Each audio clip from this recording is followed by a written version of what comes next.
Assalamualaikum dan selamat sejahtera. Hari ini cikgu nak ajar kesan perubahan nilai A, B dan C terhadap graf fungsi kuadratik fx sama dengan ax kuasa 2 tambah bx tambah c.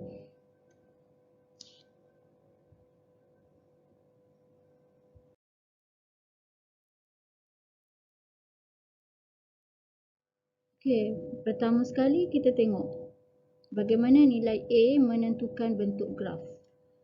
Okey, di sini kita ada dua jenis graf, iaitu graf yang mana bentuk senyum apabila A dia lebih besar daripada kosong, maksudnya dia positif ya, A dia positif. Kalau A dia lebih kecil daripada A yang satu lagi, maksudnya A1 ni, A1 lebih kecil daripada A2, maka bentuk graf A1 ni adalah lebih lebar daripada A2. Kalau contoh ya, kita ada 4x kuasa 2. 4x kuasa 2 ni nilai dia 4. Kalau satu lagi kita ada 2x kuasa 2. 2x kuasa 2 maksudnya 2 tu lebih kecil daripada 4. Graf 2x kuasa 2 ni lebih lebar daripada graf yang 4x kuasa 2. Ni 4x kuasa 2, yang ini 2x kuasa 2. So kita kena ingat kat sini, lagi besar nilai A tu, lagi lebar dia punya graf. Okay, kita tengok kalau graf tu bentuk masam, A dia kurang daripada kosong, maksudnya dia punya nilai negatif, ada negatif lah kat sini, grafnya negatif. Ya, bila graf itu negatif, kalau A1 dia kurang daripada A2, maka dia punya lebar pun A1 tu lagi lebar daripada A2, graf A2. Jadi kat sini sama konsep macam tadi, kalau dia ada negatif 2x kuasa 2, negatif 2x kuasa 2 ni lebih lebar daripada negatif 4x kuasa 2. Contoh ya, kalau nilai A tu 2, yang satu lagi 4. So negatif 2 ni lagi lebar daripada negatif 4 x kuasa 2. Yang ini pun tadi 2 lebih lebar daripada 4x kuasa 2. So lagi besar nilai A tu, lagi kurus dia punya graf. Okey. Seterusnya kita tengok pula bagaimana nilai B ni menentukan kedudukan paksi simetri. Nilai B ni akan menentukan kedudukan paksi simetri ya. Bila B tu lebih besar daripada kosong, kedudukan paksi simetri kita berada di sebelah kiri paksi Y. Bagaimana kita nak ingat? Kalau B lebih besar dari kosong, maksudnya B tu positif. B positif, paksi simetri dia akan jadi negatif. Kenapa berlaku macam ni? Kita ingat kembali, paksi simetri itu adalah bersamaan negatif B per 2A. Kalau B tu positif, lebih besar dari kosong, jadi paksi simetri kita adalah negatif lah. Negatif katakan 3. Kalau B dia 6, B dia 6 ya, positif 6. 6 bahagi 2 dan A dia 1 contoh. So negatif 3 ni, kita punya paksi simetri berada dekat sebelah kiri lah. Sebelah kiri paksi Y. Dia akan jadi negatif 3 paksi simetri dia. So graf dia berada, paksi simetri berada di sebelah kiri paksi Y.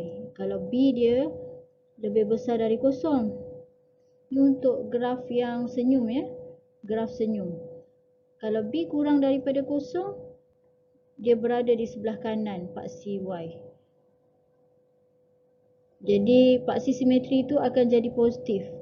X sama dengan 3. Kalau tadi X sama dengan negatif 3, contohnya kat sini X sama dengan 3. Manakala satu lagi jika B sama dengan kosong,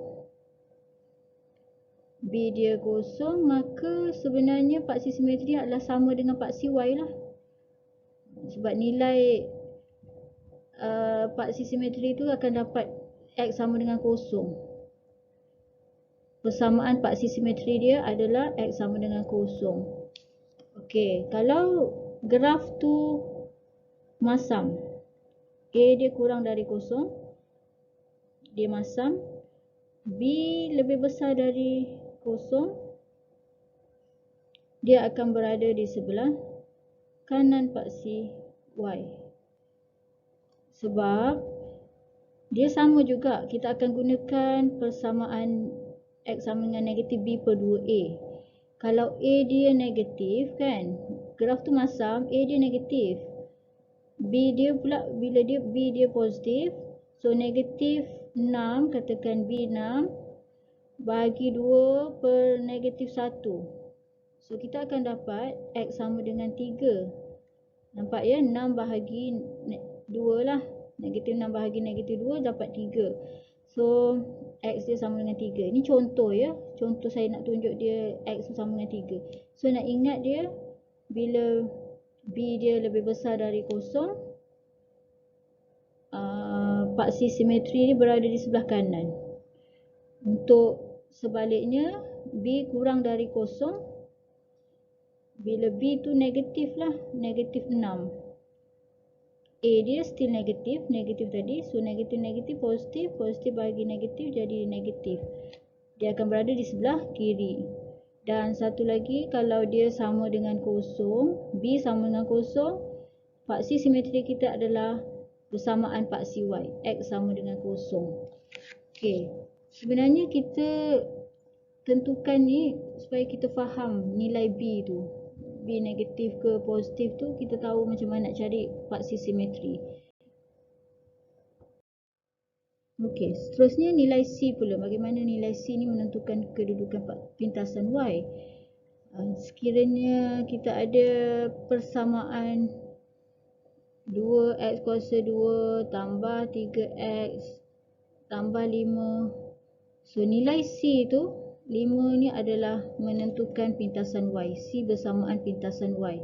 Kalau C dia 5, maka pintasan Y dia 5. Kalau kita ada negatif, nanti dia punya pintasan dia berada dekat sini lah. Pintasan dia adalah negatif 3 contoh.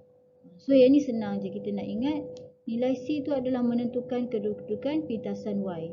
Tadi nilai B menentukan kedudukan paksi simetri tu. Ingat negatif B per 2A ya. Okey, seterusnya saya nak bagi satu contoh soalan. Apabila diberi fungsi kuadratik fx sama dengan x kuasa 2 tolak 3x tambah c. Dia tak bagi nilai c dan dia melalui titik A. Titik A ni diberi seperti di bawah, hitung nilai C bagi setiap kes berikut.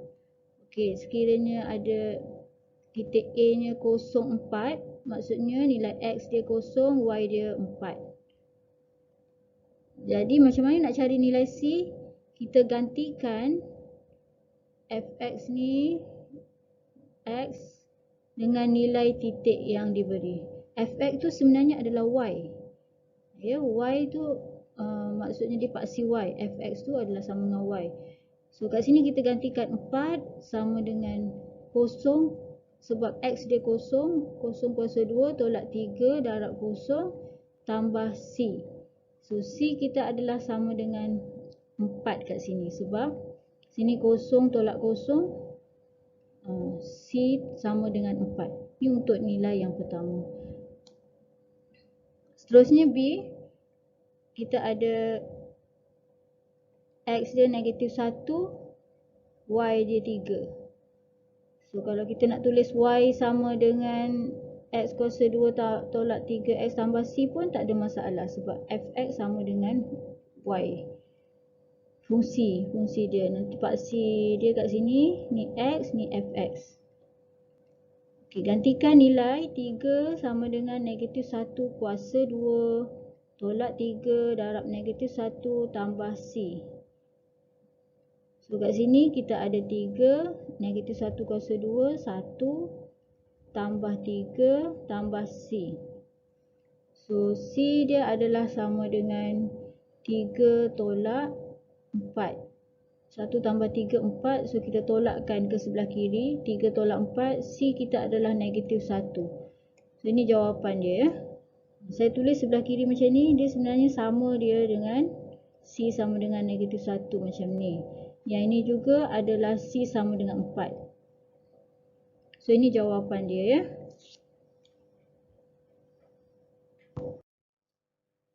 Okey, seterusnya kita tengok contoh kedua.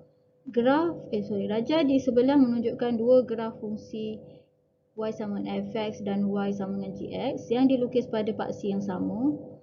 Nyatakan julat nilai p. Soalan dia hanya suruh kita nyatakan julat nilai p dan beri justifikasi anda. Okay, kita tadi dah belajar macam mana nilai a tu menentukan bentuk graf dia. Kalau bentuk senyum a lebih besar dari kosong, P tu bila dia kurang daripada 3, graf dia mestilah lebih lebar daripada yang graf ni. So nilai P tu mesti kurang daripada 3. Sebabkan dia punya graf lebih lebar daripada graf yang fx tu. Gx lebih besar dan lebih lebar daripada